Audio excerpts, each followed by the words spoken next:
Well, welcome to the Heart Types panel here on the Enneagram and Mental Health Summit. I have six panelists with me, two type twos, two type threes, and two type fours.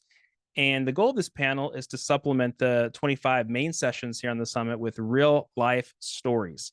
And these brave individuals and coaches with me are a blessing to us because they all are going to share a little bit of their story about their own mental health journey and talk about it through the lens of their Enneagram type.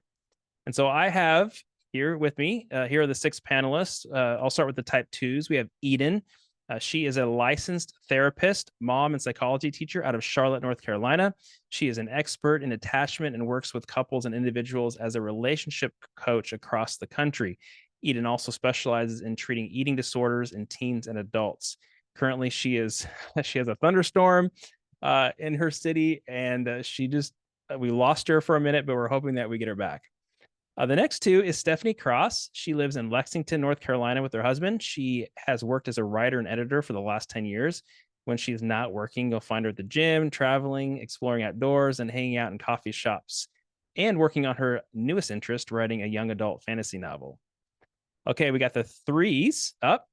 We have Jordin James. She is a trauma kid who has learned how to feel genuinely happy and safe in the world again. Her home base is Portland, Oregon, but she works and lives all over the world. She is a coach who helps narcissistic abuse survivors feel safe and happy in relationships. Amanda Nagy is a certified Enneagram coach, psychology instructor, and health coach. She has 3 years of experience in coaching, 17 years of teaching high school and college students, and 13 years of school counseling. Amanda is a Texas native, but has lived in Idaho for the last 22 years. And last up, we have our type fours. We have Boonie, Sripom. She is a personal development coach for sensitive and creative individuals, especially geeks and gamers. She also offers workshops and consults on supporting neurodivergent learners to therapists, educational organizations, and parents. And she lives in California. And then we have Joanne Kim, lastly. She is an Enneagram and brain spotting therapist in Silicon Valley. She helps people discover and grow beyond their emotional reactive patterns, massage out their painful emotional knots that keep them stuck, and transform their biggest feelings into their greatest superpower. Okay, thank you so much, y'all, for being with me. I just want to applaud your courageous hearts and wanting to share a little bit of your story so that we can all learn and know that we're not alone. So I just want to thank you right off the bat for joining us today.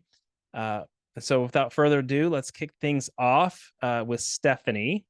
So would you spend a few minutes, Stephanie, sharing what your diagnosis is or your mental health battle, the mental health battle you faced, and just a little bit about your story?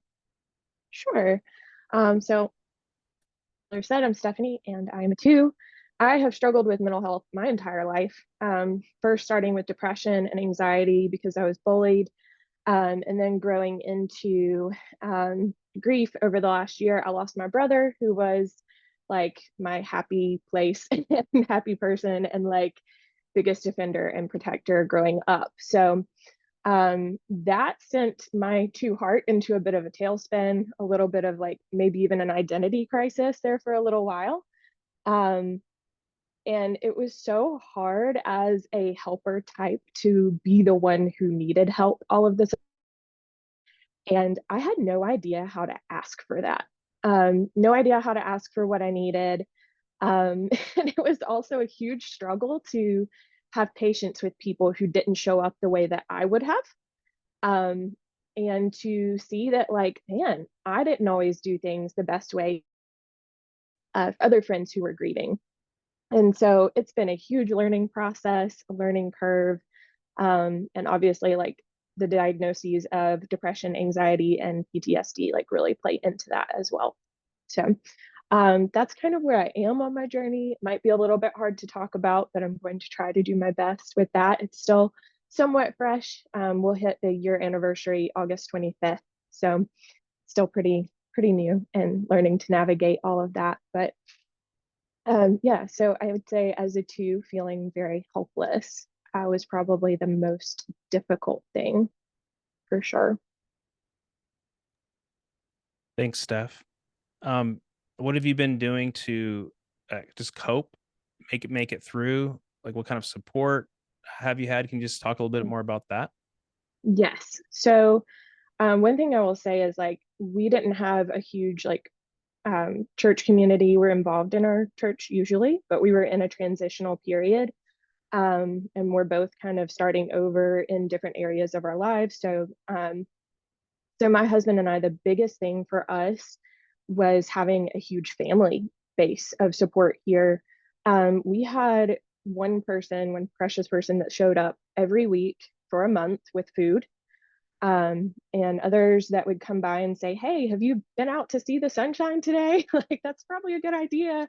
And would come and pick me up and say, "Let's go hike, let's go for a walk, let's go get coffee, tell me about your brother, tell me some stories."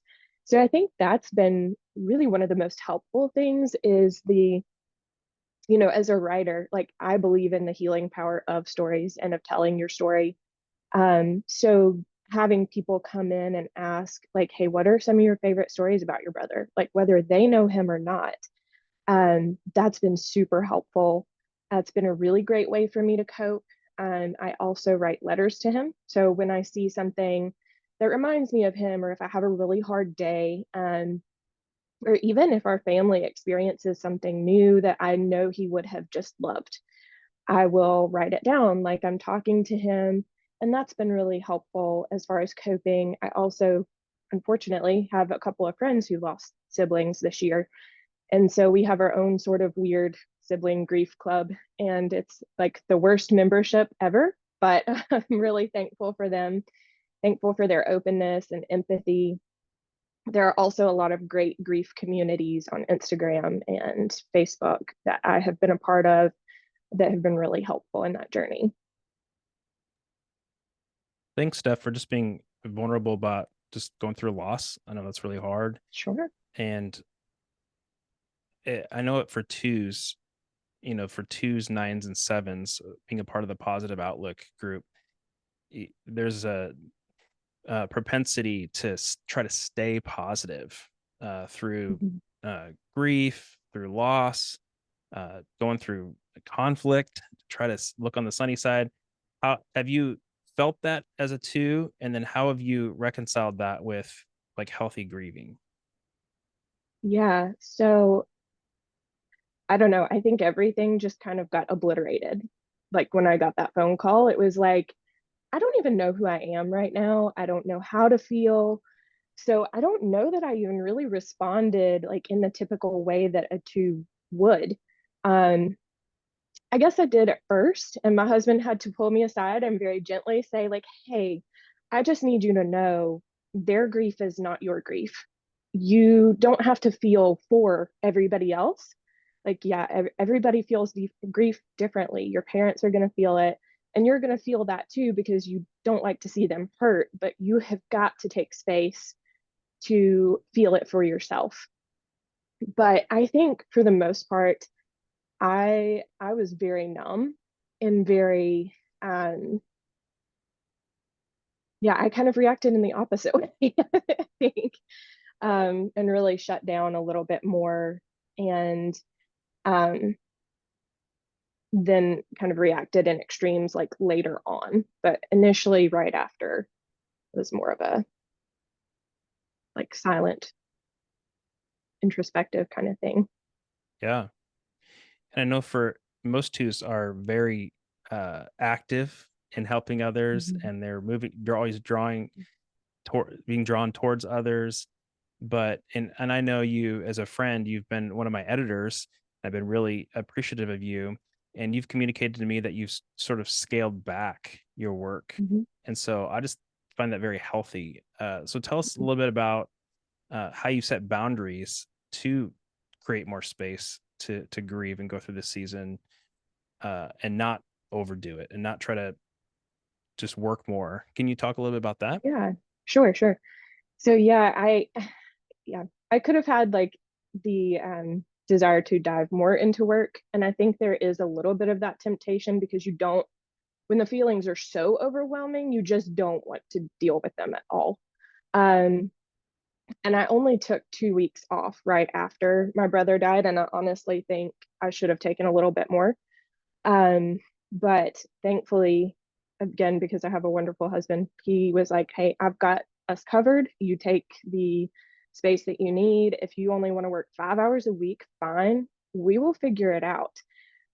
So I ended up reaching out to clients that I had, current workloads with, and just saying, hey, I'm so sorry. I understand if you need somebody else. I can't get this done in this amount of time. And thankfully, I had really wonderful clients who were like, absolutely, anything you need, we want to work with you. So we'll hang around and just do whatever on your schedule. But as far as just setting boundaries with that, yeah, I had to play around with it a little bit and figure out what I could actually handle. And I ended up settling somewhere around like 4 or 5 hours a day. And I thought that, by this time this year, maybe I would be taking on a little bit more. And I do have days where I do an 8-hour day, but it's actually not. It's just not something I'm ready to dive back into. I've learned that I needed to take some space for myself to have gym time and time outdoors every single day. Um, that's just helpful in general, but especially when you're grieving, it gives me a little bit of uninterrupted time to think, and to really process what I've been feeling. So I'm very grateful for the ability to like take a step back and just know that it's all going to be fine. Thank you so much, Steph. We're gonna transition to Jordin and her story now, but I just want to let you know if there's anything you forgot, or you things you wanted to share, but just didn't get a chance to so far. We'll circle back and you can share at the end. But thank you for inviting us in to sit with you on your couch right there to hear your story. And I'm just proud of you for some of the steps you've taken to as a two to set boundaries, and to take care of yourself in the midst of loss. I'm just really proud of you. Thank you. Okay, let's switch to Jordin. Jordin, can you unmute yourself and tell us a little bit about your story? Yes, thanks, Tyler. Hey, everybody. I am Jordin James. So, yeah, mental health has been a real hole that I have had to crawl myself out of, starting at the very beginning. My childhood, like many people's childhood, was really weird. It was riddled with narcissistic abuse, emotional incest, a lot of alcoholism. And I didn't know that it was weird until like actually looking back and being like, oh, you didn't have to worry about inviting friends over because your dad was like passed out on the couch. Like, oh, I guess that was a little bit weird. And so it's actually really helps looking back to be like, oh, no wonder I was so sad. Like, no wonder I was so depressed. No wonder I turned to self-harming and suicidality early on when I felt like there was absolutely no support. And actually, it's made my threeness, my Enneagram type threeness, make a lot more sense, because I remember having the thought back when I was, I don't know, a kindergartner of like, okay, when I go over to my dad's house this weekend, like I'm not gonna make him mad. Like I am gonna be so good. I'm gonna do all the right things. I'm gonna impress him. And so like that chameleoning that threes do was like a life or death kind of technique for me growing up from really early on. And I felt safest when I performed well, like by far. Like if I didn't perform well, my dad raised me to be like this big basketball star, which is another part of my three trauma of always needing to be impressive. But if I didn't play well, felt like legitimately unsafe. But if I played well, I was safe. And so like performance is not only like an ego thing for me, and I think for most threes, it's also like a fundamental like safety of existing issue. And so growing up, especially in high school, I put a lot of pressure on myself that turned into self-harm and suicidality and depression. And luckily, I don't know what it is, but it's just like this inherent resilience that I have that I just kept going and trying to heal. But what I realized is my own three tendencies trying to heal themselves. So like I would try hard to figure out you know, what's wrong. I would try hard to get to the bottom of my pain. I would, you know, so I can root it out and figure it out. I would try hard to like do all of the right things to like be somebody that's healed now. And I was really just like trying to heal my trauma with my trauma. And what, like, eventually I realized that, like, my healing, like, I don't actually heal myself. Like, there is this force of love. There's a lot of different words that you can use for that love. There's a lot of different kinds of love. But there's this force of love that actually wants to do all the healing work for me.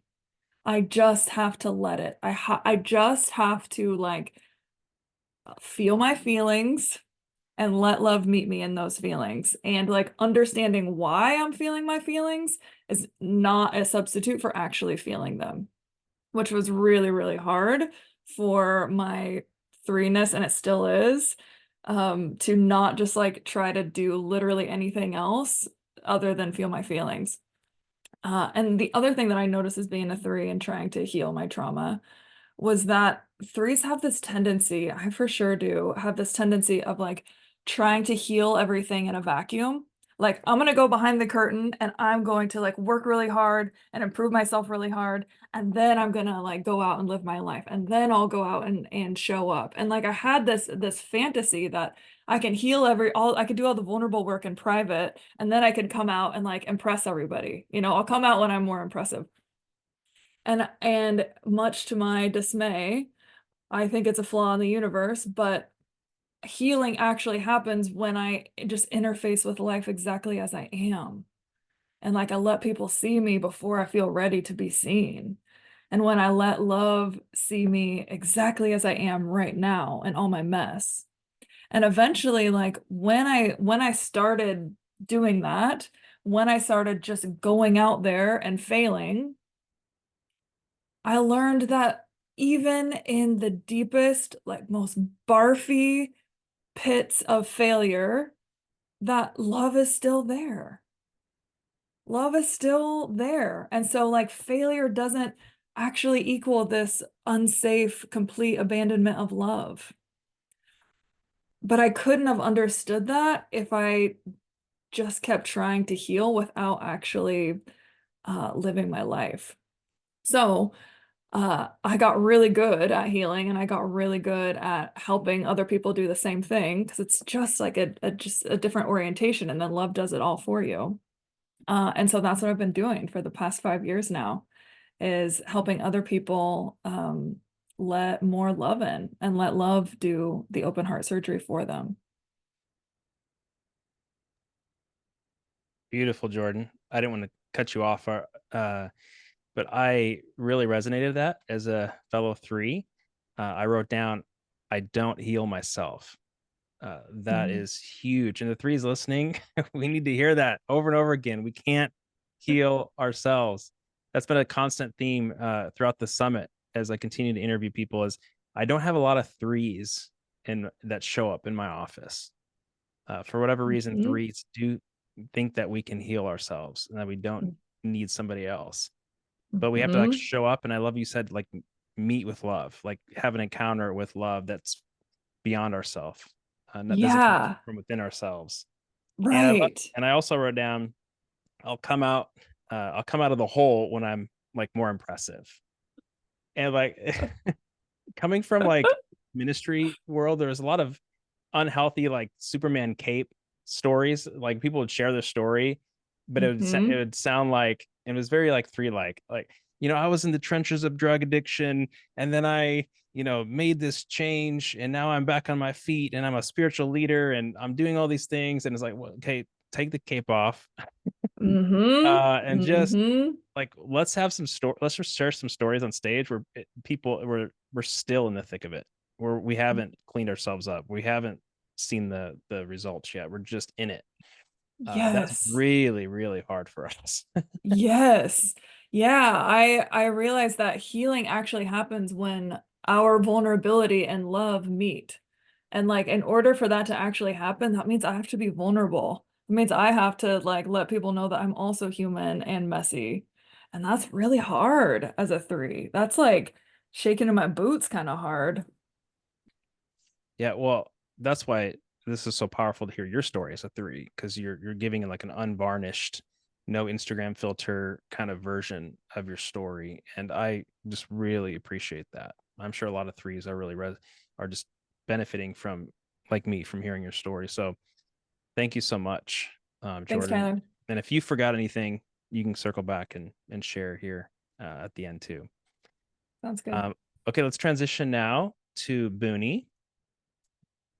Boonie, if you could unmute yourself and jump in and share a little bit of your story, we'd love to hear from you.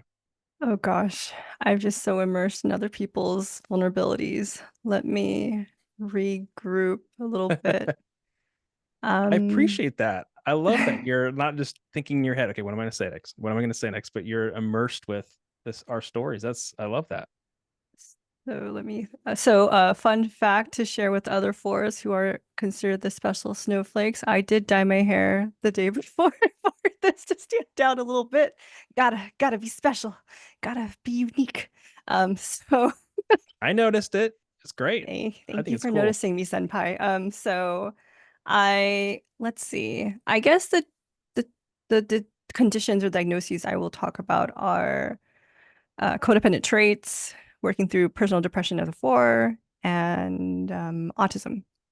So I guess I will be perhaps a double unique flavor of 4 because of the neurodivergence, but I'm assuming a lot of us have some sensitivity traits differences anyways. I'm guessing all of us do. It's all a spectrum. And so let's see, how do I shape this? I know when you reached out, you were talking about this one video that I made. And so I think I'll lean into it that way, so if you look at that video, it was made, I think, 6 to 8 years ago. And my energy, my demeanor, my my wholeness was so different from how I am now. And I think that's what you were mentioning, Jordin, earlier about being present in your vulnerability. I think as a 4, we thrive off of being the vulnerable mess and just being a muck. And that's the only attention that we could ever believe that we deserve being seen as. And so I doubled down on that identity and presented information as a wounded, highly sensitive, vulnerable person where people would come and try and save me or protect me and feel like, oh, poor you. Like, no, I get it. It's like, I totally understand how you feel. At the same time, because of that, it limited who I was for a long time. I was able to, here's the gift and the strength of a 4, we're able to tap into this raw feeling of how other people are experiencing pain, grief, loss, questioning who they are. And that's for us an ability to tap into the essence, right? An essence of a person. But because of that, we're stuck in this loop of I can only feel seen when I am pained. I can only have value because people have shown me and given me attention when I am the sensitive snowflake. And so we're repeating and having this confirmation bias of like, I need to seek out relationships. So I have this antenna now. So the codependent traits is like, I'm seeking out relationships where someone may not be the best for me, but because I am so wounded and I think that I can only be seen as my vulnerable, wounded parts, I'm going to seek someone who doesn't understand me. And that's the core wounding of a 4, right? We feel constantly misunderstood. So I'm going to damage myself even more, find someone who doesn't get me, even though I know they don't get me. Unconsciously, I know they don't understand me. And so I've been in relationships and the universe has guided me out of that. But in the past, I've constantly been seeking out people and systems and social circles where I would look for that confirmation bias of I'm close to being understood, but they said this one thing, I feel suddenly rejected. There's this one thing that I did and they misinterpreted what I was trying to say. I'm getting so defensive and overwhelmed. I'm getting emotionally hijacked. I don't think it's worth it. I'm going to now confirm my identity as the outlier, as the alien. I'm going to run away. I'm going to hide. I'm going to withdraw. And so it's perpetual, this pattern. It's so exhausting. I'm so tired of it. And so like we do that as a 4. And then as my wing kicks in as a 5, I will double withdraw and intellectualize of like affirming just the reasoning. So like Jordin said, we're writing the reasons for why. So like I'm really good at explaining how and why something happened, but to go into it is where the true healing works, right? And so I think that's interesting because like I'm sure Joanne will probably say something similar where with other types have a difficult time of even acknowledging the darkness and the pain, the depths of their vulnerability. We hold on to it too much, where I actually find it a funny life lesson for me as a 4 to give myself permission to feel joy, like to feel successful and to actually stand out and embrace my light and have people witness me for what I'm actually good at. Because I've been seen as Eeyore for most of my life. Like I'm just grumpy and I'm sad, but I know there's more of that. But I struggle sometimes where if I go out and have successful moments and then people give me attention for that, is that actually me too? And so there's this integration happening over time, right? Where it's just like, I don't know if I actually like it. Is this good? Is this good feelings? And so I think that's an important part of us as 4s where we will double withdraw because it's this shifting of your psyche of if it's so true, you start to lean into your self betrayal and abandonment of self when you realize, oh shoot, I've done so much of the contribution to me living a life where I have been rejected, misunderstood, and seeking someone to see me. It's like, oh my God. And so that's a lot of pausing to withdraw on purpose. And so the intention comes out where instead of me reacting to the moment or the incident that happened, where I run away because I have to confirm that I'm misunderstood and unwanted, I don't belong, this time I will withdraw on purpose to reflect on how am I contributing to what has happened? And is there a possibility that I saw it a certain way? So I just was rereading Riso, the Wisdom of the Enneagram before this, had to prepare. And so there was this one part of like how we feel our feelings so much that we identify with the feelings instead of actually the experience itself.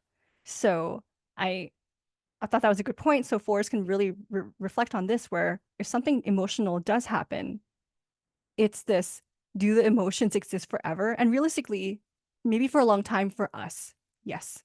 At the same time, not consistently forever. And so I really want to meditate on that because it is true. There's some things that we don't believe to be true, but when we allow our emotions and cognition to separate, it gives us an ability to really empower ourselves. And I think that's something that can be a strength, even though as a quiet, moody person, I know I'm always going to be moody. Like that's the thing that I think is realistic too. Those are things that are going to quote unquote trigger me or make me feel like I don't belong. But if I separate myself from the emotion and just pause a little bit, I can come back into the circle, the social group that I thought I was rejected from. And that's like the biggest thing I think I can share with 4s. Like just go back. Like even though you feel like you were rejected and maybe you were, feel strong enough to believe that there's something that they can offer you and you can offer them. It's just like you cannot constantly feel rejected from the whole world. That's impossible. As a gamer, it's like numbers wise, it's probability. I know that sooner or later I'll find someone that I can get along with. And so that's what I wanted to share. Boonie, I could listen to you all day. This is I just really appreciate you sharing, and especially we talked about earlier, my son being on the spectrum, and so I'm just absorbing everything you're saying. Do I sound like him? Like when he talks about stuff? No, he's we think he's a type 8. So it's really interesting seeing kind of the differences, and we're gonna have a parenting panel on the summit here, and we'll be talking about kind of our children and what types we think they may be. You can't always type your kids too young for sure, but I just knowing the Enneagram now for a while, and my son's 10, we think he's an 8. So it's really interesting seeing some of the autism traits and then also the type 8 traits and how they mingle together. It's very, very interesting. So I'll be talking a little bit more about that on the parenting panel. But I forgot the video that you mentioned, and I just remembered it's the how to defend yourself video that I saw on YouTube. So explain why you did that video, because I think it's really important. You said you might not have been in the most healthy space or something like that. No, it was not. But I saw it as a positive thing. When I saw it, I'm like, oh my gosh, I need to have Boonie say that. So what what do you mean by how you were advocating to others to defend themselves? Like, how have you felt like you needed to defend yourself? And so identity is a really big thing for me because I want it reflected meaningfully through the relationships and the mirroring that I get in this world. It's incongruent in certain ways because if I say something or if I present a certain way and someone will look at me or say something, it's like, that's not congruent to how I see myself. But if someone's joking about me with my autistic like traits or the things that I like, all of a sudden, wow, this world is completely different. And now it's kind of like a shattering of my perspective because why is it so different? Why is it being mocked? Why is it made fun of so much? Or even the people in my life who were part of my life, the things that I did do and like, they were embarrassed to be around me because it was so abnormal. And so there are these things where I was just trying to explain, for me as a 5-wing, cognition is very important to me. I try to explain my thought process so people can pick that up and be like, okay, you have a reason for liking the things that you like. Just because I don't understand that doesn't mean it's wrong. It's just now I understand the thought process. That makes more sense. All I ever wanted to explain was the logic behind something. But because people considered it, instead of me explaining who I am, they consider it defensive. It's like now I'm being perceived as defensive instead of trying to stand firm in who I am and explain where I'm coming from. And that would be such an incredible wounding that it would make me withdraw so often. And it's like this constant in and out process of, again, the tiredness of trying to take up space when you're afraid that someone's going to misinterpret what you say or do. And so I reached this limit of, I'm sure many people here have reached a limit where I'm so sick of this shit. Like, I don't want to do this anymore. And so like, what am I doing wrong or what's happening here? And so you're like, okay, what's the big thing? Being defensive, people feeling a certain type of way about your worldview and your sensory systems and just needing to withdraw, but they're interpreting as you being egotistical, better than them, using certain language to represent yourself. And now, again, the mismatch of perception and identity. It's like, I'm so tired of this. And so the limit is like, who is allowed to receive the descriptions of who you are? Who deserves to understand the inner workings of your mind and your heart? Not everybody does. And I finally had the big light bulb go off like, this is not working. They don't deserve this. They're never going to get it. And that's where Enneagram work, personality work comes in too. Are they actually going to get it? Yes or no? And so the separation becomes very clear of like, whew, I don't have to explain. They're not going to get it. Like I'm free. I'm so free. And so I can go somewhere else where I can refill my cup. Like they get it. These spaces where I feel free to have joy and just be seen as who I am. Like all these people, I'm sure we're going to come to the same conclusion just as we are, right? And so there's, again, more space to not react of they don't need to understand. Why am I chasing them? Why do I keep on chasing the wrong people trying to explain who I am when they don't get it, you know? And so that's part of it. And I know a lot of neurodivergent people, we will get stuck in that trap because we don't even understand our brains. Most of us don't. We follow the TikToks, we follow the memes, but a lot of us don't really get the mechanisms happening. So there's like the body part component too, which I'm just going to recommend, please go seek out occupational therapists. They will help too. Just, okay. I think I'm done. I'm done. Boonie, that was so helpful and so important to teach others, advocate, to defend themselves, and for us to pick up that torch, say, hey, we want to defend you. Me and my wife are constantly defending our son against neighbors and people who don't understand him, misinterpret his actions.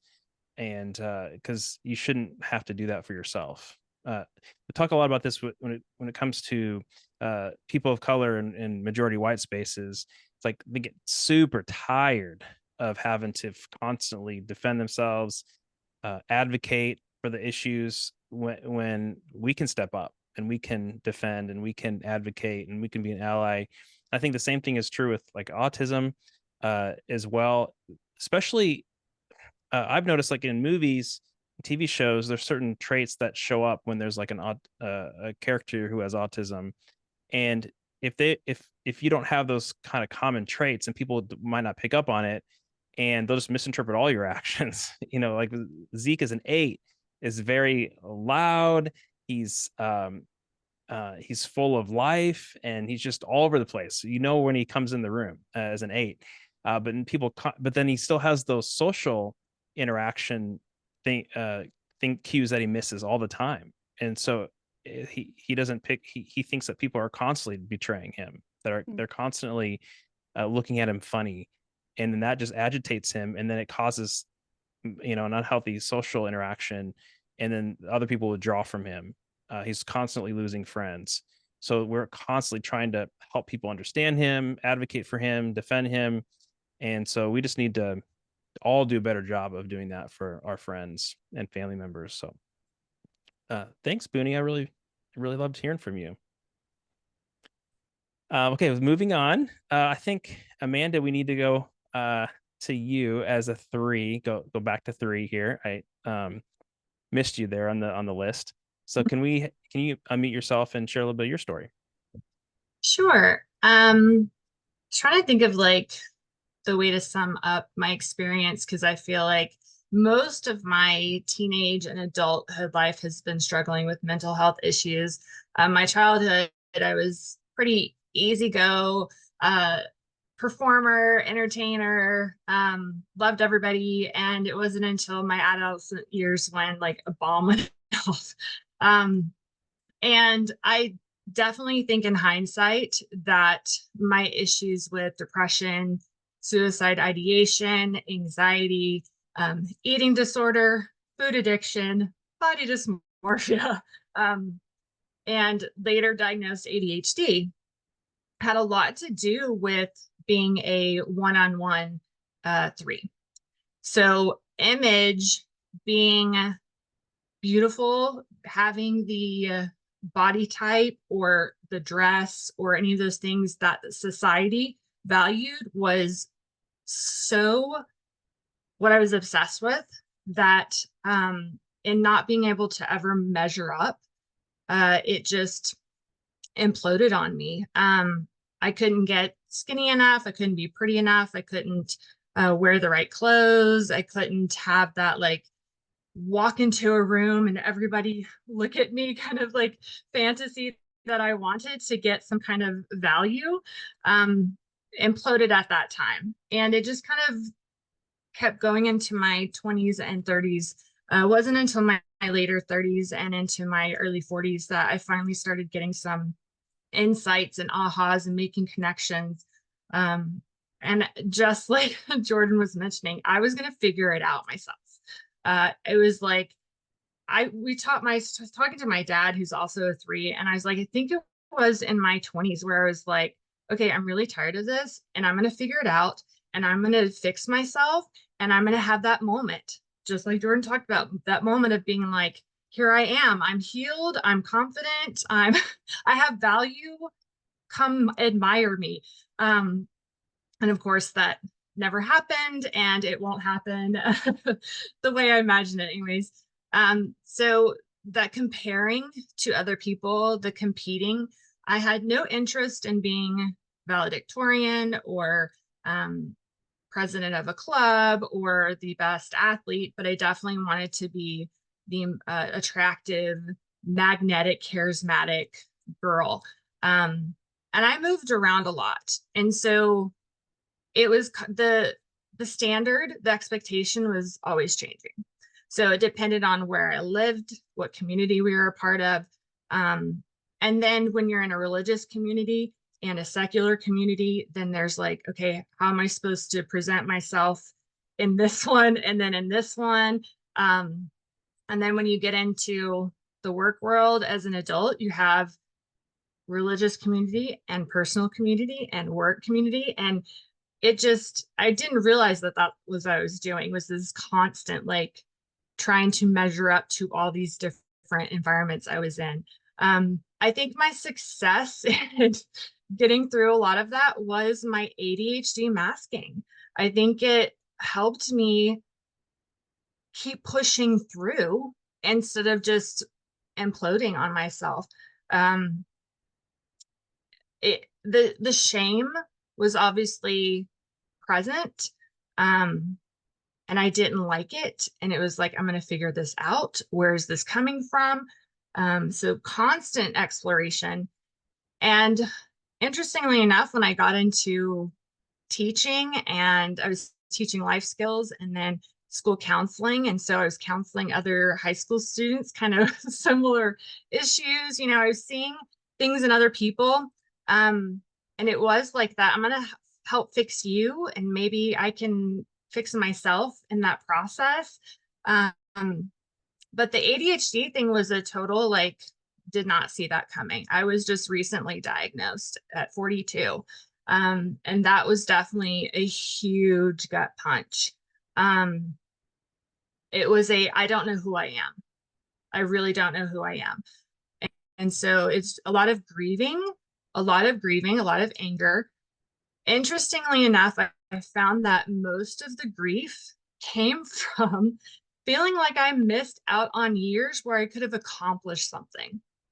Like, had I known I had ADHD and I couldn't had medication and therapy and help in my 20s, my teens and 20s, I could have done so much more with my life. Like, that was what I was struggling with. And also the frustration of wanting to accomplish more, but the anxiety or the ADHD or the depression, like, held me back from a lot of the things that I wanted to do. Like, I wanted to go do this. I wanted to, be in this position or be in the spotlight for this, but it kind of was always that voice that was like, yeah, but. So there's a lot of frustration there, that push to want to perform and get value that way, but also retreating because the shame and the image and what if I can't. And so it was this crazy cycle that I went through, and I'm still going through, working on finding value in just being me. Like, I don't have to be pretty. I don't have to be put together. I don't have to have the latest fashion. I don't have to be the best daughter, the best wife, the best friend. If I just existed, I have worth and value. And that still is really hard for me to wrap my head around. So that's where I kind of try to show up and be the best performer at, is just being the favorite friend, the favorite, I always tell my husband, I want to be the trophy wife for you. Like, that would be the best thing. I struggled with emotional eating, binge eating. And so I got quite heavy, and that was very hard for me as an image conscious person, because I didn't even feel like I had worth being out in public. Like, as an ugly, obese person, you should not have to look at me. I'm just taking up space. And so that was another, like, mental thing to work through. And so I eventually was getting healthy, working out. Of course, I took that too far as a 3. I was feeling good and accomplishing, and I would get my kicks out of telling people that I got up at 2:30 every morning and worked out for an hour and a half for 5 years, until my body was like, you're done. So it was just, in hindsight, I can just see it plainly out there that it was mostly that intimate one-on-one kind of needing to have that value in my world, whether it was my peers or my parents or friends or all those kinds of things that kind of pushed me. So. Thank you, Amanda. I love that you echoed Jordin's comments about, I'm going to fix myself. Yeah, because as a 3, we just need to keep hearing that. Like, we really think we're should fix ourselves, because it is rather embarrassing to say that we are not having success or seen as successful. And I appreciated you talking about your subtype, that you're a sexual or 1-to-1 3. That's big, and that really does provide some really insight into mental health struggles, because I know the sexual 3, more so than the achievements, like you said, the social 3s are really into the success symbols, statuses. But for sexual 3, you're really going to want to craft desirable qualities or craft a desirable image to make others want you more, to desire you more. And so I can totally see how that would lend itself to really thinking a lot about body image, exercising, like doing all that you can to sort of craft the perfect image for your loved ones or the people that you really want to attract. Did you feel like, and I know Beatrice Chestnut teaches that a lot of times sexual threes for women, they want to be the most like feminine. They want to fit into that feminine box that the majority culture wants. And then for men to fit into that masculine boxes. Did you feel a little bit of that? I had an interesting relationship with that. My mother, I'm an only child. We moved a lot, weren't around family. So my dad was a workaholic, self-pres 3. So it was me and my mom. And so her energy, she's a 9. And her body type, she's very tall and thin, was my goalpost for a lot of my life. And I got curvy real quick. So yay, middle school years and blossoming. And so I thought I had to have that body type. I was also in the 90s heroin chic, so Kate Moss and looking like you were on your deathbed was the ideal, and definitely could not do that. And then personality wise, my mom's just friendly and laid back and kind. And I always had friends that are like, your mom is so sweet. We just love your mom. And here I am, like opinionated, loud, like go, go, go. I'm a fighter, like a lot of young kind of masculine energy. I'm also a thinker and a lot of the Myers-Briggs. So there was this, I have to be kind and meek and gentle and sweet and serve, and be, soft-spoken and not have opinions. And I also grew up in the Bible Belt. So, you have a lot of cultural expectations. And so there was this, like, I have to soften myself. I have to keep my mouth shut. I have to be more like her. Everybody likes her. Nobody wants a opinionated, strong female, especially during my growing up years. So I did struggle with that. I had a love-hate relationship because I am a girly girl. I love me some makeup and some clothes and all the things. But I also felt that like edginess to me. And so I had a hard time kind of resonating with that. And I think I still do, especially my husband's a 5. And so he's a little more still and quiet and reflective. And, I'm completely opposite of that. And so you've got those role reversals in a relationship because I do the finances and, and he doesn't. And so it is still kind of present. Getting more comfortable with it, obviously, as the more I learn about myself, the more I go through therapy. EMDR, brain spotting, all that stuff has been amazing for me to work through that stuff. And then having that space with a therapist where I can just let it all hang out. And like, I don't have to worry about other people watching me or hearing me. Of course, you have to get to that point as a 3 with a therapist to be vulnerable in front of your therapist, learn to trust your therapist. But having that space for me to just kind of be brutally honest and let it all hang out has been really helpful too. So. One more question, Amanda. You talked about ADHD masking. It's something that came up in my one of my interviews on ADHD here on the summit. And so I was like, when I heard about it, I was like, that sounds a lot like 3s, this whole ADHD masking thing. So, and you said you used it to cope. It was helpful for you. So as a 3 who, we tend to wear masks, what is ADHD masking and how did it help you? Well, one, I think that's why I wasn't diagnosed until much later, because I learned how to adapt my behavior to the expectations. So ADHD masking is much like the mirroring that 3s do. We're watching people watch us and learning what is acceptable, what isn't acceptable. And so ADHDers do that as well. We see that, oh, this behavior is not, we're getting some negative feedback from this.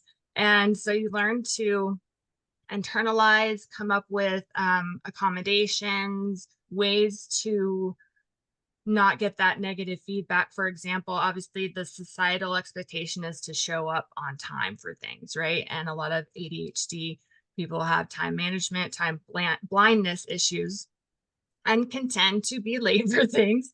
So you overcompensate sometimes. So for example, I have no concept of how long it's going to take me to get somewhere. And that's where a lot of my anxiety stemmed from, was coming from those things. So I will leave way earlier than I have to make sure that I get somewhere on time. So I will get to places 45, 30 minutes early before I have to. And I'm okay with that because it lessens the anxiety of potentially being late. And so I'll sit in my car and like do whatever I need to do. ADHD people also have to work on transitioning from one thing to the next. So it is helpful to sit in the car and kind of mentally prepare. Okay, I'm going from this, I'm going into there. This is what I need to do. So it does help me, but you learn what isn't acceptable. And so that's why I say being a 3 and having ADHD, that mirror and masking, I think was my life force in surviving. Think about the things that I struggled with. I'm surprised that I wasn't hospitalized or really got into serious addictions, different things like that. But I think that was part of it, is I just got in that I'm going to figure it out. I'm going to do it, on top of being concerned about the image. What would people think if they knew? And so that kind of pushed me. Well, the whole goal of the summit is to help us to have more self-compassion for ourselves and more empathy for others. And, you know, we have the normal 3 or normal type stuff that we struggle with. Everyone does. And then the ADHD or other mental health struggles sort of layers on top of that. So when you say that you struggle with knowing how long it's going to take to get somewhere, I'm like, oh my goodness, as a 3, we like efficiency, we like getting places on time and quickly. I can't imagine then having that struggle on top of that of not knowing, like having that value of efficiency and being good at efficiency, but then not being able to control that. That sounds really challenging, really hard. So that's a good, I mean, thank you for sharing that example. That's helpful for 3s and the rest of us listening in. But thank you again for sharing that you're 42. I'm 42 and I'm going through a crisis as well of my identity as a 3. Like, what did I do the last 2 decades for other people, and what did I do for myself? I don't know. It's our midlife crisis, and I really appreciate you saying, hey, I wish I would have sought a diagnosis earlier, because I could have been so much more helpful. And that's one of the things that keeps coming up too, is let's seek out those things, not be afraid to get help early on, because it could change the next decade or 2 of our lives. So thank you for sharing that wisdom.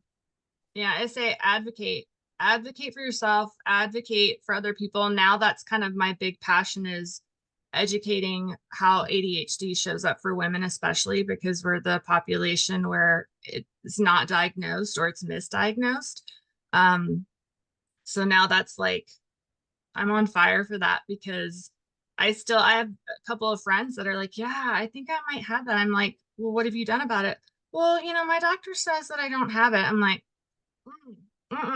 no. If you feel like that's something you need to explore, like, go find another doctor, and then go find another doctor. Like, we have to advocate. So I think that's that 3, like, encouraging and cheerleading and fighting for people, I find coming in now and trying to empower other people for whatever diagnosis they might think that they have, or mental health issue that they might think they have. It's like, don't just sit in it, go find help, some form or fashion, educate yourself if that's just researching, That's good, Amanda. Well, I interviewed Kristen Carter, who is the host of I Have ADHD podcast. So go check out that if you're listening and you want more. And I also interviewed Nate McCord on how ADHD shows up in every type. So that would be another resource for you. Okay, thanks, Amanda. We have 2 left, so we're going to go to Joanne next, and then Eden. So Joanne, would you unmute yourself and share a little bit of your story? So I came into this panel, I was like, what should I talk about? And while I was listening to people sharing, I was like having like an epiphany just right now. It's like, oh, I realized that whenever someone asks me about me, I have like go-to tracks of how I can describe myself in my life. I can like talk about myself as someone who's moved around a lot, had a hard time making friends. That's track number one. Track number two is growing up as a queer kid in the church and then like having that whole thing blow up. And then a third track being like spiritual abuse, spiritual trauma, all kinds of stuff. And so it's very interesting, just like sitting here. It's like, Wow. it's a very forced thing to do. It's like I can talk about myself according to these like pre-rehearsed ways. And I think that a lot of my struggles probably came from like this.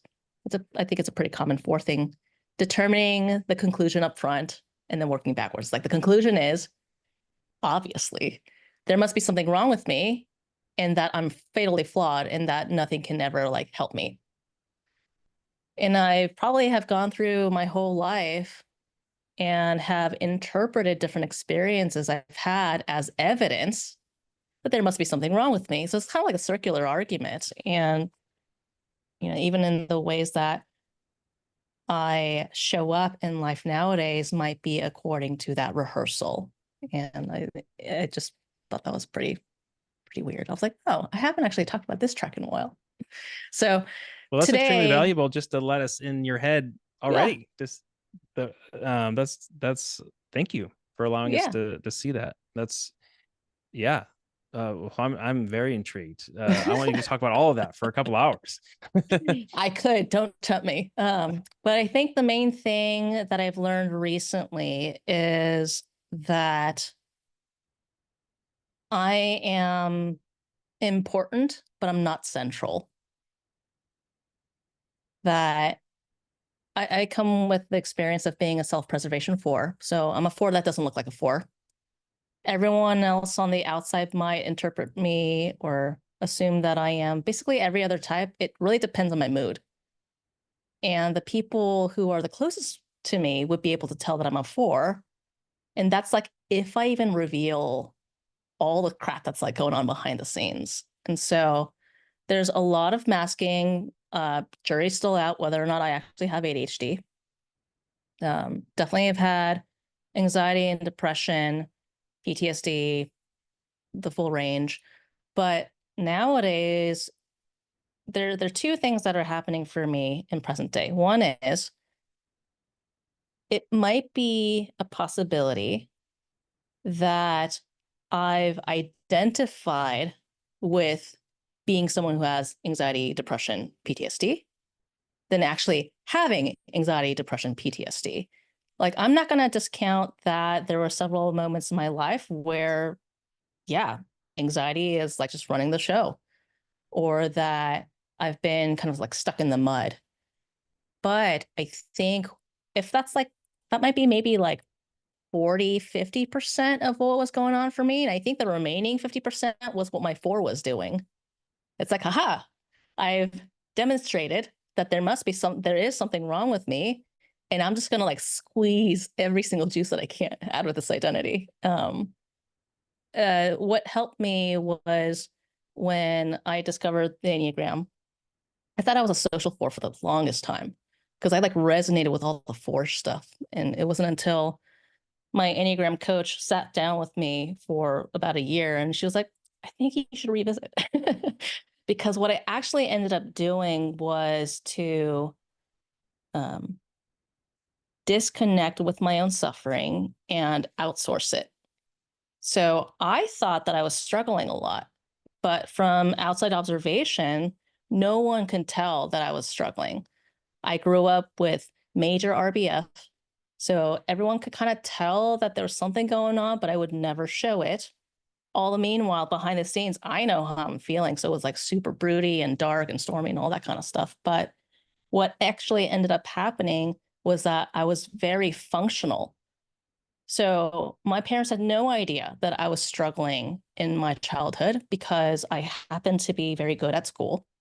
But it wasn't that I was actually good at school. I mean, I might have had some skill sets, but nobody knew just how many more hours I put towards finishing a project. Like I would work till like 3, 4 a.m. And so I think in a lot of ways, like I resonate with some of the things that Amanda shared. Like I think that was a lot of the masking that I grew up operating like the good, easy child. Suffering silently alone was like probably the way that I survived throughout life. To the point where now in adulthood, I painted myself into that corner. And later on, like 6, 7 years ago, I met my bestie, who is also an Enneagram therapist. She's a sexual too. And she was so gentle in the beginning, but now she kind of let me in on her initial impression of me that when we met. And she said, yeah, you're just like a broken record. You kept telling the same stories over and over and over and over again. And I think I had learned more about the 4 to realize that, oh, like that was probably how I was coping. But the issue was I was already in a safer place. I didn't need to cope anymore. I had already left the church that blew up that I was working, and I was the black sheep, the whistleblower, the rebel, like whatever back then. And that was just like the identity that I had taken on since I left. Was I was the person who found out a huge church family secret, and I got cut off from my community, and no one understands what the hell is going on. And I have all this power to single-handedly destroy this church, but what do I do with all this power? That was the narrative I kept telling myself for like the first 5 years since I left that church, maybe 7 years. And I think the more I learned about specifically the self-pres 4 type setup, it's like, okay, if I've identified with suffering itself, then there will be no healing. Healing will not happen because I've already eliminated as an option available to me. And so I learned that I have an allergic reaction to joy. I remember to what Boonie shared. And that joy for 4s is a very threatening experience.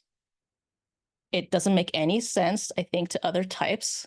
But I think for 4s, it's like living life as if the umbilical cord that tethers us to life in the universe has been severed. And all of our lives is us trying to reconnect that tether by making ourselves to be very different or unique, or trying to prove ourselves and to earn our worth, or by being the most suffering person on the face of the planet, whatever it is. And so if all of those things are a part of the type 4 setup, and we have our type, but we are not our type, namely we are more than our type, then I have to go back to the drawing board and rethink everything. All of my premises I need to reevaluate, because otherwise I'm just recycling the same limited conclusion over and over again. So nowadays it's more of, okay, maybe I am important, but I'm not central. I'm not the center of the universe. So maybe the world will not fall apart if I take a break. Maybe I can actually take up more space without other people feeling burdened. Maybe it's okay for me to enjoy things. And even if I open myself up to risk of losing that good thing or whatever, maybe I'm already more than capable of handling that now than I did before. So a lot of it nowadays is more of like, let me just be a single drop of water in the greater life ocean and see where things go, instead of me trying to make myself or life be a certain way. So there's a lot of self-preservation instinct stuff that I have been trying to work on. A lot of my anxiety was probably from that instinct going on hyperdrive. It's like planning and predicting and practicing and all those things, and to be upset basically for the rest of the day or the rest of the week because one thing fell out of alignment. Instead of just being like, it is what it is. You know, maybe things are beyond what I can perceive and imagine, and maybe that's fine. In the same way that I don't know exactly how hot it's going to be tomorrow, and maybe I don't need to know. Maybe I just need to know in real time, in the present, and I'll entrust my well-being to life to take care of me as I need, and also to myself to make good decisions as each situation comes up. So I don't have to, relish in the past, thinking those were the good old days. I don't have to future trip. I could just be here wherever I am. And I don't know whether or not I have ADHD. The question that my husband asked me was, well, what would you do next, even if you found out? I'm like, I don't know, because life is pretty good right now. I'm self-employed. I'm my own boss. Like, I get to design my life to be however I want it to be. Like, it eventually I might find out, I might not, but there's some part of me that wants to kind of keep the type 4 at bay. That if I were to find out, let's say if I do or don't have ADHD, that I would go back from birth and be like, this is why I have been, this is how I've become who I am now. That's a story that I think is too small for where I am now. And so I'm kind of just rolling on by day to day. And I think trauma for me is kind of a more open-ended thing. Like, oftentimes people think of trauma as like a big scary event, like a car crash or like rape or whatever. And those things obviously are traumatic. But if it's the case that in each of our types that we can create our own traumatic microcosm, then how about we give ourselves the very opposite of, going beyond our comfort zone. And for 4, it will be learning how to recognize that maybe some goodness is readily available to me right here and right now. Thank you, Joanne. Thanks for sharing all that you did. I was kind of taking some notes down, and thank you for pointing out that you're self-preservation 4. I know self-pres 4 can be sunny on the outside, suffering on the inside. And so tell me, is it a little bit like 3s? You know, how we talked about as 3s, we don't like to go and get help. Is it true? I know that self-preservation 4s sometimes can suffer almost in like a masochistic way. Like, they can endure lots of suffering. Yep. And do you think other self-pres 4s will hold on to that? And because I know that I've heard that they can almost feel more special because they're suffering in such a unique way.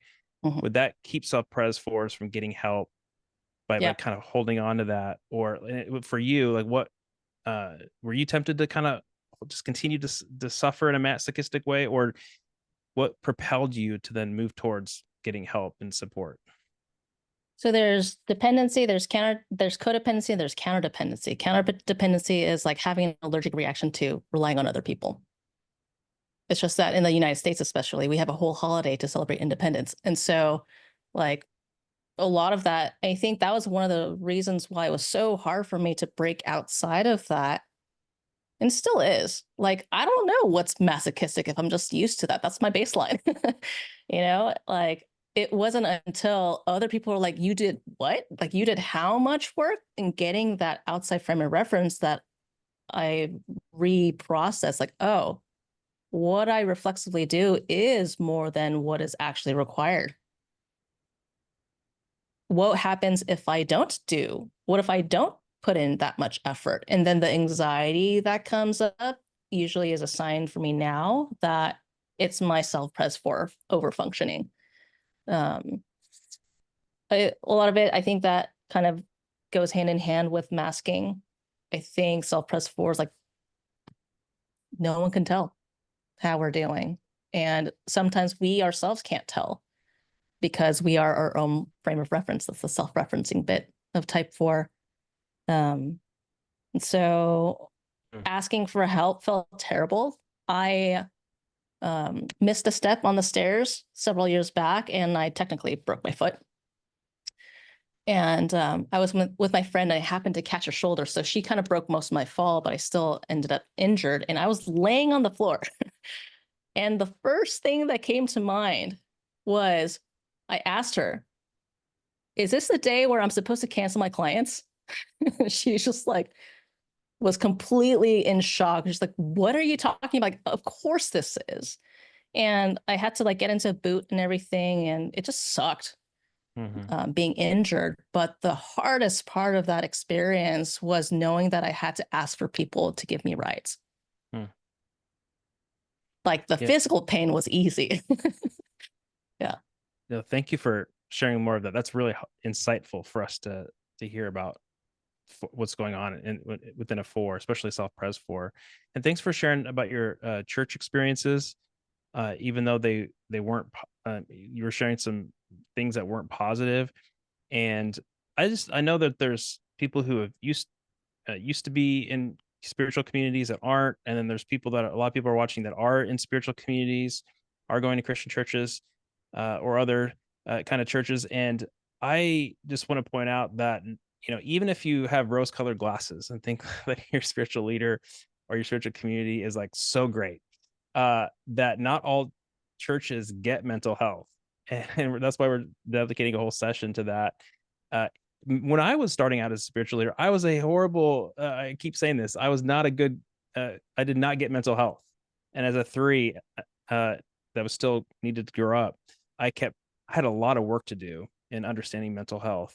And so I think it's just helpful for anybody to go to a counselor to seek support and get a third party sort of audit of your spiritual experience, and tell your spiritual experience to somebody else, and for them to be like, that doesn't sound really healthy.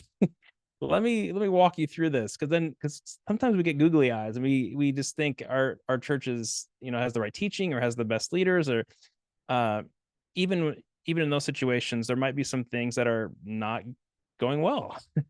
And you need to help walking through those things. I grew up Catholic, and I was telling my wife about something in terms of like a relationship to like the priest of our town. And she was like, that's not like, what, that is not healthy. and so like nothing bad happened, but it was just an experience of like, if we need to be sharing our experiences with our spiritual leaders and community, and have somebody else do a little audit of that, because there might be places where we need to heal, and sometimes we can't see that. And obviously our spiritual community is biased, so they might not be able to help us see it, but an outsider might be able to help us see that. And you guys are all, a lot of you guys are coaches, counselors, and therapists, so you know what I'm talking about, but I'm just stating the obvious for those who are watching. But also, I'm going to be interviewing Audrey Assad on here, and she's going to be talking about telling her story of spiritual OCD. So that might be a interview that you guys might want to pay attention to or watch. So, but thank you, Joanne, for sharing your story. And I'm going to follow up with you. I need to hear a little bit more of your story, so I'll follow up with you after the panel. Okay, we have Eden. Eden's back from the thunderstorm that her internet got cut off, but she is back. So Eden, can you unmute yourself and share your story? Yes, apologies for being forced off, should I say, right? Yeah, and I missed the other 2. So that I'm so sorry, Stephanie, I missed your story. But yeah, I'm Eden, and I am an Enneagram type 2. And I'll be talking a little bit about my history with anxiety and depression through kind of my life. Now, as a practicing therapist and attachment coach, I always start with the beginning, right? Like those early childhood years. When I entered the world, my mom and dad and older sister, had just moved to a new city. And my dad was traveling Monday through Friday. There was no family or support there. My sister has Down syndrome. She was maybe a year out of having open heart surgery. And here I came, right?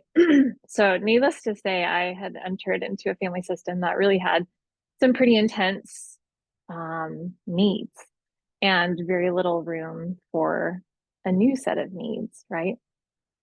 And that obviously reinforced in me that primary type 2 trait of attending to other people's needs and neglecting my own. So that was just, it's kind of like the perfect melting pot for that trait to really form and flourish in me. So as a sibling, I think it's worth like stopping there a little bit. As a sibling of someone with special needs, not only did it feel like there was no room for my needs out of just the circumstances, right? No one's fault. But there was also so much shame feeling a need, right? Because I have so much more than she does. How could I even think about taking up space here? So that, I think, added another layer to not being in touch with my needs. I had to kind of work my way through the shame around that. So overall, I kind of grew to be pretty good. I became the like token friend. That was the counselor, right? I can really read and anticipate people's needs, and it felt a little like maybe 3-ish at times. Like I'm gonna kind of morph a little bit here, based on what I'm seeing. And I felt like a superpower, really. And the shadow side of that superpower, there was kind of an undercurrent of conditional self-worth, manipulation of others so I could feel valued. And that's really kind of just come around into my consciousness. Wow, like I'm doing these things because I think that this person is going to bring me value, and I'm going to create a need for myself in their life so that I can feel validated and affirmed. That's been a fun one to kind of discover more and more. And really ask myself, okay, what do I want in this relationship with this person? Like, do I want to be friends? Do I want to be acquaintances versus I need them to need me? That's kind of been really helpful. But yeah, shadow side, and then also having a really loaded self-critic that can come in when those personal needs or opinions or that like stress 8, kicks in. A lot of shame around that. And my depression, I was thinking about my childhood and I was like, I think I was good. I think I was good. And then like my 20s hit and I had left my my family system and was kind of dropped into the world, right? And it was terrifying because I was then responsible for the choices that I was making. And I didn't know what choices to make because I didn't know myself. I didn't know what I wanted, didn't know who I was, what I needed. It felt like that moment from The Notebook, except without Ryan Gosling, where he's like, stop thinking about what other people want. What do you want, right? What do you want? Which is a terrifying question to like a 20-something. But also really could and did inspire some creativity and imagination and curiosity about myself. My part of my anecdote to my own depression, obviously therapy, my own therapy, some medication, but really was songwriting and performing. That process, it was something I'd been doing since a kid, but I had kept those songs totally to myself. I'd never shared, never performed, nothing. So when I started writing in my depression, I just was like, well, maybe I go to a coffee shop and play an open mic, and it just started flowing, right? And that there was so much power to the experience of I am standing behind an amplified microphone, right? And there are people looking at me, hearing my words and hearing my voice, and they want to listen. And so that really started building up that connection to myself, my voice, my wants, my thoughts, my feelings, as well as that self-worth. Yeah. And then, I think another phase was becoming a new mom. I think anxiety like just came in and snuggled up next to me in that phase of life. And part of it was just like my idea of myself being shook, right? I had this concept of myself as this eternally patient and the token caretaker for like the whole world, right? And I was known as a very patient person. And then to experience myself as like so depleted, as very limited, as resenting my kids and my partner at times, and like what felt worse than any of that, like these moments where I would lash out at my kids, right? It was just completely unacceptable, not in my framework. And there was a lot of wrestling with, okay, who am I in this new role with these new demands? What do I need? How do I communicate that to my partner? And how do I communicate that with my kids? So there's been a lot of self-care that I've stepped into, which, that is like a buzzword. And I don't love to use it, but it really has been moments of stillness. Oftentimes when I'm alone, for whatever reason, for me, being able to get to my core self requires me feeling very embodied, and not in my head, not paying attention to the people around me. I do hot yoga and the room is dark. I love it. No one gets to see, no one sees your sweat, right? Like you feel it, but you don't see it. So hot yoga, Shavasana is that moment of reflection at the end of yoga class where you're laying there and just really noticing what's coming up in my consciousness. That is a way that I hear myself speak, in imagery or in words or in thoughts or songs, and really paying attention to that. So finding a rhythm and working that out with my partner and my life, right? My lifestyle, working that out, finding that rhythm where I stay connected to myself in the midst of all the things that I'm doing, in the midst of all the needs. We have a dog, we have chickens, we have a turtle, we have kids, right? Like, so it's, I love being in that role. And I think that's one thing that's worth saying. Like, I imagine there's parts of ourselves that we love, right? Like in the types that we are. I love being that nurturer and that caretaker. And I love being able to offer patient, obviously as a therapist, right? I love being able to offer that space for people. But it's also, it has to be in balance. Otherwise I stop being as good as I can be for myself and for others. So that's my 2 cents here. No pun intended. Oh yeah, well, there you go. None, Well, actually. Yeah. If you go to a type 2 therapist like Amanda, or it's like Eden, you may get a reference to Ryan Gosling to help your mental health. So just to let you know. Yeah. To be fair, I haven't seen that movie probably since it came out, but it was very profound when I heard those words coming out of his mouth. Yeah. And you pointed out that relational anxiety might manifest as a 2 by creating needs that you can meet for people. Totally. Because a lot of the mental health anxiety comes for 2s is relational anxiety. And so I like how you pointed that out. And didn't you say that you felt like you couldn't talk about your needs because you had siblings or sibling that had more needs, right? I think that was really helpful to hear, because you might, especially as a 2, you might minimize your own needs, especially if you could see other people who are struggling and be like, well, who am I to bring this up? I'm just going to be more of a burden.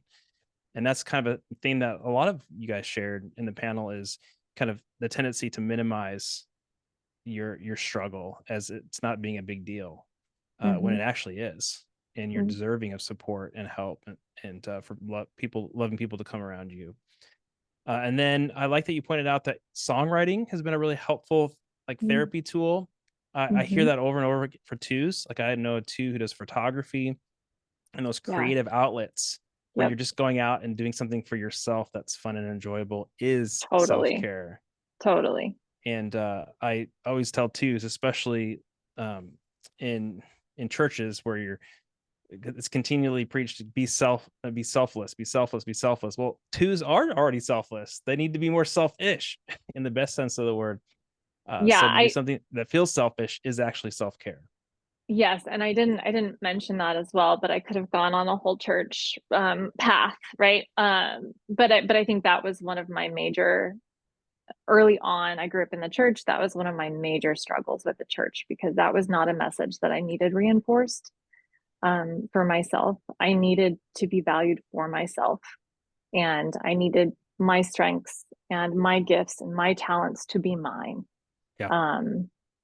Yeah. So yes, and that's why the Enneagram was so helpful to me, because then I'm telling nines now, take up more space, take up more space, when that's not usually a message that's preached. Yeah. So, well, thank you, Eden.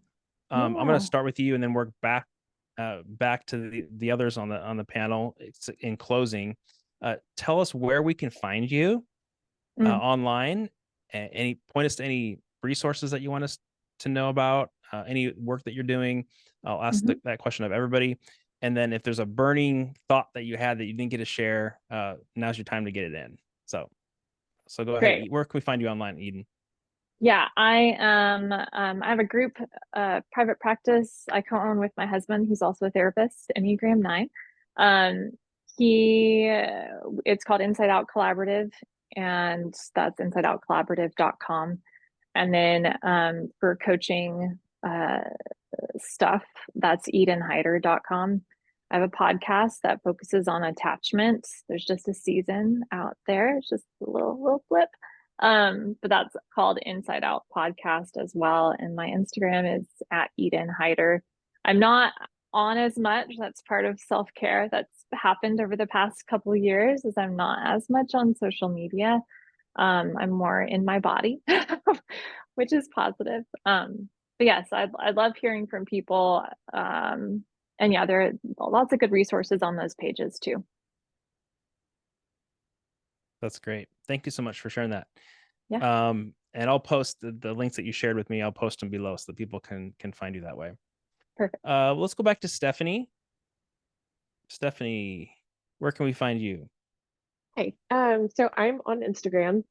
Like Eden said, I'm not on there a ton, but it is storycraftsteph.editor, and I have a website where you can find me for editing services, and sometimes I do blog about grief on there too. But that is storycraftnc.com. Awesome stuff. Jordin. I am on almost all the socials. It's at just Jordin James. So you can find me on there. As a 3, I have a lot to express, and I am on social media a lot. Maybe I'm taking some self-care notes.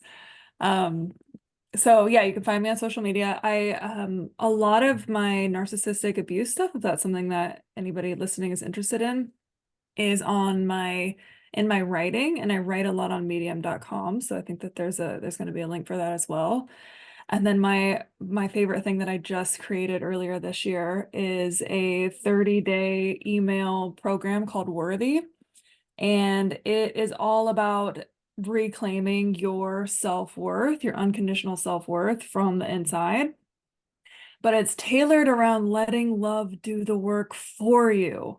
So like, I'm really tired of a lot of healing stuff out there that has you working really, really hard to heal, because it does not actually have to be as hard as we're making it. So that's called Worthy. It's just a 30-day email course. It's only $33. So highly, highly recommend that. Yeah, I found you on medium.com too. I found one of your articles, and I was like, wow, she is very vulnerable for a 3. I like it. Yeah. I need to get her on the panel. Yeah, actually that I had a burning thought as I was listening to y'all 4s. I was like, oh man, this is so good, because I've got a 4 on me for sure. And I've realized that like my 4 parts are so gifted and special and deep, and they are weird. They are really weird. And my 3 parts blame my 4 parts for why we're so lonely. Like, if you were less weird, if you were less deep, if you could just be more shallow and fit in, like then we wouldn't be so lonely. So as I was listening to the fours, I was like, oh man, that's like the war that's been going on inside of me all of this time. So thank you, fours, for being so vulnerable with that. Love that, Jordin. I totally agree with that. Boonie, Hi. where can we find you? So my website is organizedmesses.com. I also have YouTube with a similar name, Organized Messes. You can just find me there. I have a disappearing relationship with my Twitch, but I want to promote content on there because of my love and support for being part of the gaming community. So I am streaming on Mondays and Thursdays. I actually just lecture because I like to info dump at people. And it's like my history of not being able to just rant about a topic for 30 minutes on end, which is why I initially created my YouTube. But now I'm going to do it with live action with people who can comment and ask questions. And so I've noticed, not coincidentally, I'm sure you all know, there's a lot of ADHDers and autistic people in the gaming community. And so I found my people. My perception of rejection is slowly disappearing, and I feel like I do belong there. And so if anyone wants to come say hi, you can just lurk. You don't even need to say anything. I'll be there. So, and I also have a couple lectures that I have recorded for letsplaytherapy.org. It's through the lens of play therapy, but I talk about neurodivergence, archetypes, and video games for therapists seeking to understand the world in a different lens. So thank you. Wow. I love that, Boonie. And I found you on your YouTube channel. Thank you for taking up space and sharing your story. And I love that. Keep doing that. Okay, Amanda? I have on Facebook and Instagram, 2 different accounts. Nagy on Fire is my personal, but I do health coaching, ADHD, all that stuff there. And then Nagy on Fire coaching is more specific to self-awareness, typology, that kind of thing. And I wanted to add that the social media actually helped a lot of my healing, because I wasn't active on social media. I was a lurker. Didn't want to expose myself in any kind of vulnerable way. So I just watched what other people were doing. And when I started health coaching and talking about weight loss and posting those not so pleasant photos that I didn't want anybody to see, was kind of therapeutic because it released a lot of that shame, right? Like talking about the things we're ashamed of releases the power it has over us. So I actually found it therapeutic to be vulnerable and share a lot of these things in social media, and speaking a little bit more about the ADHD and whatnot. So yeah, for me, it was helpful to expose myself that way and realize, oh, it's not that big of a deal. Like the world didn't end. And, you know, a lot of people are like, I'm there too. And so there's that space of feeling like, oh, I'm not alone and all these things that I'm going through. So it's good. Thank you so much, Amanda, for sharing that last thought. And we have Joanne. So I have 2 hats on. One is as an Enneagram therapist, and I have a free guide that's called The Emotional Habits of Enneagram Types. It's a free PDF. I basically explore what I call the big 5 feelings: mad, sad, glad, scared, dumb, and how each type has different relationships with each of those emotions. And then with the feelings translator hat on, I built an online school for feelings, because a lot of the work that I do with clients, people are like, why didn't they teach us this in school? So I made a school. And so with that, I have a free guide called the Big Feelers First Aid Kit. Basically what to do when messy, out of control feelings show up at what seems to be the wrong place, the wrong time, in the wrong ways. So that's a free guide, but I also have the online school where I basically share in, let's say, 20 or so hours of things that I actually share with my clients in session. But I've had a long wait list for quite some time, and also people reaching out from out of state. And I'm like, I can't work with you in therapy, so here's this instead. But that one you can find at intelligentemotions.com. Awesome. I think that's everyone, right? Okay. Well, thank you to all of you for having the courage to share. I know that so many people right now feel seen and are feeling like, hey, I'm not the only one, and feel empowered to go get support or seek out support. So thank you so much for your courage and vulnerability. And for those of you watching today, before you head over to the next interview or the next panel here on the summit, remember to do things, seek support, and share compassion, because you are not alone.